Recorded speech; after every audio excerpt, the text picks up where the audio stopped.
اعوذ باللہ من الشیطان الرجیم بسم اللہ الرحمن الرحیم۔ القرآن و علوم القرآن کے حوالے سے ہمارا یہ تیسرا لیکچر ہے۔ اس لیکچر کا عنوان ہے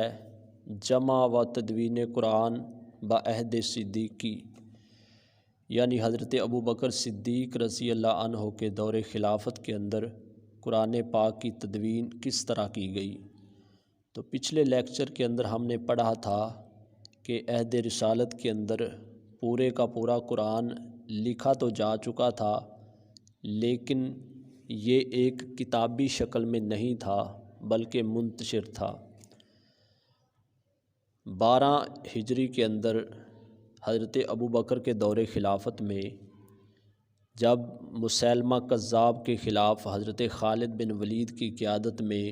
جنگ یمامہ ہوئی، تو چونکہ یہ ختم نبوت کا مسئلہ تھا تو اس میں صحابہ کرام نے بڑھ چڑھ کر حصہ لیا اور کثیر تعداد میں اس میں حفاظ شہید ہوئے، جن کی تعداد تقریباً 70 کے قریب تھی۔ تو جب یہ جنگ اختتام پذیر ہوئی تو حضرت عمر فاروق رضی اللہ عنہ حضرت سیدنا ابوبکر صدیق رضی اللہ عنہ کی خدمت میں حاضر ہوئے، اور انہوں نے اس خدشے کو ظاہر کیا کہ اگر جنگوں کے اندر یوں ہی صحابہ کرام شہید ہوتے رہے تو مجھے ڈر ہے کہ کہیں قرآن پاک کا زیادہ حصہ ضائع نہ ہو جائے، چونکہ عہد رسالت کے اندر قرآن پاک زیادہ تر صحابہ کے سینوں میں محفوظ تھا۔ تو حضرت عمر رضی اللہ عنہ نے حضرت ابوبکر سے کہا کہ آپ قرآن پاک کی تدوین کریں۔ تو حضرت ابوبکر صدیق رضی اللہ عنہ نے پہلے تو انکار کر دیا کہ جس کام کو نبی پاک صلی اللہ علیہ وسلم نے اپنی حیات طیبہ کے اندر نہیں کیا، میں اس کو کیسے کر سکتا ہوں۔ تو حضرت عمر نے فرمایا کہ اللہ کی قسم اس میں خیر ہے۔ چنانچہ حضرت عمر رضی اللہ عنہ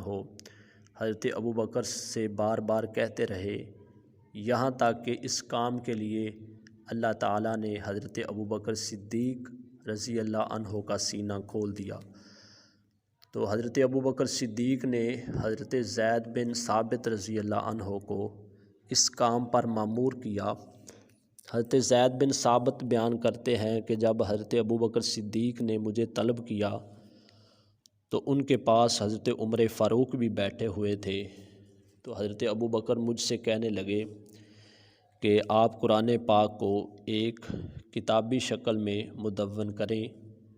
تو حضرت زید بن ثابت کہتے ہیں کہ اگر یہ صاحب مجھے پہاڑ کو ایک جگہ سے دوسری جگہ منتقل کرنے کا کہتے تو میرے لیے یہ آسان تھا بنسبت اس کے کہ میں قرآن پاک کو جمع کروں۔ تو بہرکیف اللہ تعالیٰ نے میرا بھی سینہ اس کام کے لیے کھول دیا۔ تو میں نے قرآن پاک کو، جو کہ منتشر تھا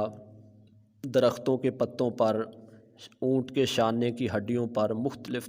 تختیوں پر لکھا ہوا تھا، تو اس کو میں نے کتابی شکل دی۔ حضرت ابوبکر صدیق نے حضرت زید بن ثابت اور حضرت عمر فاروق رضی اللہ عنہ دونوں کو اس کام پر مامور کر دیا، اور پورے مدینہ کے اندر اعلان کروا دیا کہ جس صحابی کے پاس قرآن پاک کا جو حصہ لکھا ہوا ہو وہ لے کر حاضر ہو جائے۔ تو حضرت زید بن ثابت رضی اللہ عنہ نے قرآن پاک کی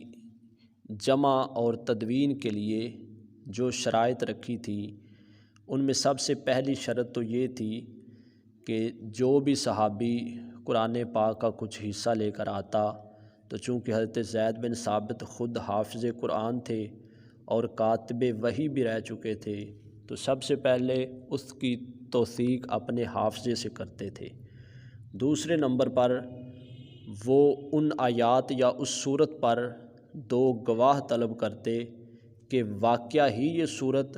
نبی صلی اللہ علیہ وسلم کے سامنے یا یہ آیات لکھی جا چکی ہیں۔ تیسرے نمبر پر حضرت زید بن ثابت اور حضرت عمر فاروق رضی اللہ عنہ مشترک طور پر اس کی توثیق کرتے، اور چوتھے نمبر پر حضرت زید بن ثابت ان آیات کا دوسرے صحابہ کے صحائف کے ساتھ موازنہ کرتے، تو اس طرح قرآن پاک کی تدوین ہونے لگی۔ تو اس میں حکمت یہ تھی، حضرت زید بن ثابت خود حافظ قرآن تھے، سارے کا سارا قرآن اپنے حافظے سے بھی لکھ سکتے تھے۔ اس کے علاوہ نبی صلی اللہ علیہ وسلم کے دور کے اندر صحائف لکھے بھی جا چکے تھے، ان سے بھی نقلیں تیار کر سکتے تھے، لیکن حضرت زید بن ثابت نے ایک ایسا طریقہ اختیار کیا جس میں تمام ذرائع کا استعمال ہوا۔ تو یہ کام تقریباً 1 سال کے عرصے میں مکمل ہوا، چونکہ 12 ہجری کے اندر جنگ یمامہ ہوئی اور 13 ہجری کے اندر حضرت ابوبکر صدیق رضی اللہ عنہ کی وفات ہوئی۔ تو 1 سال کے مختصر عرصے کے اندر حضرت زید بن ثابت رضی اللہ عنہ نے قرآن پاک کو کتابی شکل دے دی، اور اس کا نام رکھا گیا یا الصحائف۔ تو حضرت ابوبکر صدیق رضی اللہ عنہ کے دور کے اندر یہ صحیفہ حضرت ابوبکر ہی کے پاس رہا، لیکن جب حضرت ابوبکر صدیق رضی اللہ عنہ کی وفات ہوئی تو ان کی وفات کے بعد یہ حضرت عمر بن خطاب رضی اللہ عنہ کے پاس چلا گیا۔ حضرت عمر بن خطاب رضی اللہ عنہ کی وفات کے بعد یہ صحیفہ منتقل ہو جاتا ہے حضرت حفصہ رضی اللہ عنہا کے پاس۔ تو یہاں پر یہ ایک سوال پیدا ہوتا ہے کہ چاہیے تو یوں تھا کہ حضرت عمر کی وفات کے بعد یہ صحیفہ حضرت عثمان رضی اللہ عنہ کی طرف منتقل ہو جاتا، جو کہ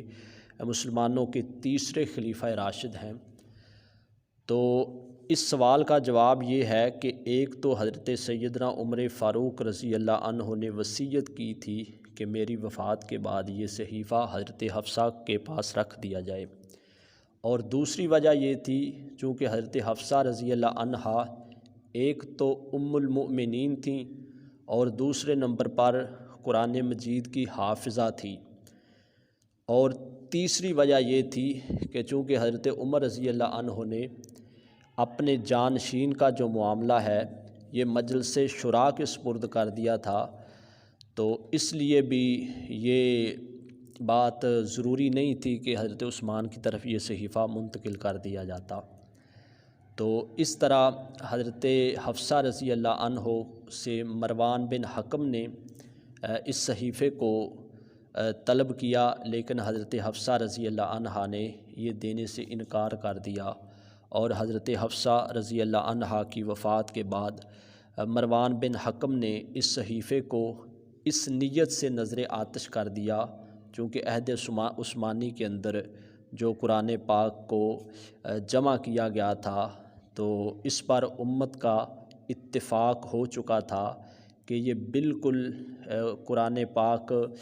اسی طرح ہے جس طرح نبی صلی اللہ علیہ وسلم کے دور کے اندر نازل ہوا، اور اس میں جو تمام جائز قراتیں ہیں یہ سما چکی ہیں۔ تو یہ تھا ہمارا تیسرا لیکچر کہ عہد صدیقی کے اندر قرآن پاک کی تدوین کس طرح ہوئی۔ انشاءاللہ ہمارا اگلا لیکچر ہوگا کہ عہد عثمانی کے اندر قرآن پاک کی جمع اور تدوین کس طرح ہوئی، اور کس طرح حضرت عثمان رضی اللہ عنہ نے امت مسلمہ کو قرآن پاک کی ایک جائز قرات پر جمع کیا۔